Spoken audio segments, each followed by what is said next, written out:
So when and how did you decide to become a business leader?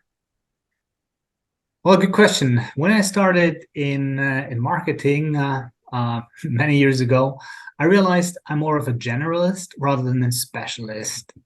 And at an early stage, I collected my experiences in different functions aside of marketing. I went to sales. I was running re-engineering projects. I worked abroad, and so I learned and took on more responsibilities. And with this, I understood I'm really excited about bringing things together, getting people together from different areas rather than just being a subject matter expert. Okay, that sounds interesting.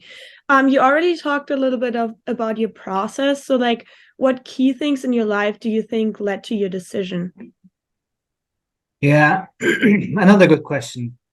I think, as you know, my father was a physicist. So at early stage, when I had the opportunity to join him to some of the conferences and to the laboratories, I realized that this is very interesting, but it's not mine. And during school, high school, I was in a high school that had a focus on economics. So I found that interesting to do so. Aside of this, I was doing a lot with sports teams, building teams, and sort of combining all of this. I understood this is something that I want to do more with people, building something. And one thing that was important to me was the international aspiration, really having a role where I can travel and also explore different parts of the world. So talking about these factors, is that why you think you're a good fit for this work or profession, or are there like other factors?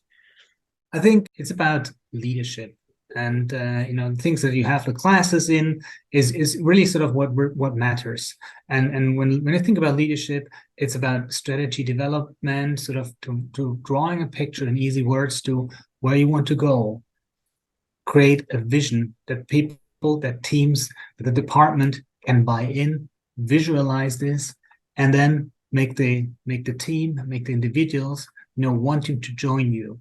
Even if it's not fully clear and fully visible, it's important to get people starting to move, because if you don't move, the horizon always stays at the same distance. So everything around leadership, I think, is an interesting and important aspect. And I think if you think about the personal aspect, it's maybe, I would say today, something like the curiosity to learn. And that's something that, of course, as a student didn't believe, but now with some gray hair, it's really to say, this learning thing never stops, and this curiosity always needs to be there. And I think that's something when I see sort of people who have been successful or successful to some point, I see at some point many people stop really to further develop. And so I think this curiosity to learn is something very important. Thanks for sharing. That's interesting. So, did you ever doubt your ability to be a business leader? And if so, in what ways did you doubt your ability? I would say the true answer is I would have never thought that I would do what I'm doing today. I think what is important is looking back, is always taking one step at a time.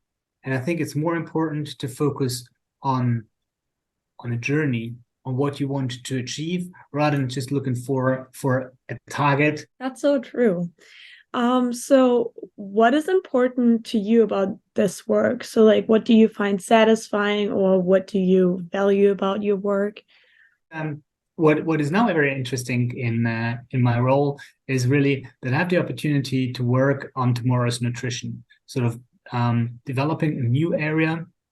And I have the luck really to do this in a big company that is really sort of looking for a transition to build something new, and that's very exciting. I'm working with very interesting people, a lot of PhDs, lots of scientists that have interesting ideas, and it's about putting this together. It's about orchestrating, putting the different ideas into something that is becoming one picture that is clear to everybody and that you can execute. I think that's another important thing.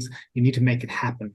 everything when I talked about the leadership, the strategy. You need to make it happen, and that's, I think, maybe one of the important aspects when I see, who has been successful and who has been less successful. The people who can turn their strategy into actions and make them happen have been the ones that I think have been, very successful. The one that is important is really sort of listen and understand. This create a vision, create a winning team, I think is important. That makes sense. Thank you for using these examples. Last but not least, what advice would you give to someone who's considering this career?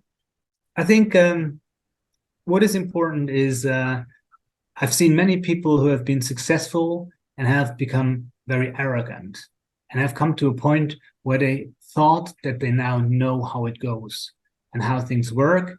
And this was always the time or the end of their career. So I think a good advice is really sort of the first one that I would say is be humble, stay humble, keep listening and learning. I think this is very, very important. The second one, and I mentioned it a bit earlier, is don't get distracted by being too focused on targets, what you really want to achieve, sort of what is the end game. Think more about the path that you want to go, the journey you want to go, because what you're going to find out in this one, there's a lot of work. There's hard work, and it's important that you also have fun with what you're doing. Otherwise, this is something that becomes boring, and it's just a job, and you just don't do it with a passion.